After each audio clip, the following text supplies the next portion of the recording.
Ayun, yan si John. Si Randy, Ilocano Pagtit. Pahinga ako ng dilis, masarap na ulamin. Ito. Ano na? Ito ang tilapia.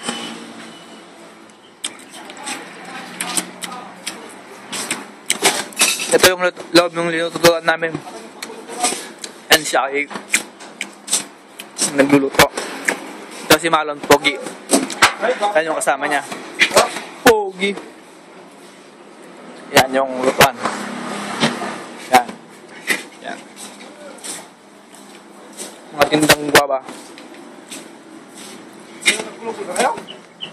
Ano oras tayo gawin? Yan si Malon. Patingin dito Malon, Pogi. Nagtrabaho. Malon! Hello ka. Say hi. Say hi. Ito naman si Susmina. Ito na siguro yung mas pogi sa kanilang lahat. Kaya lang kalbo lang. 43 na sa'yo, sa akin 24. Sada. Kitsada ba bukas ito? Ano ka ba? 23 lang ngayon eh.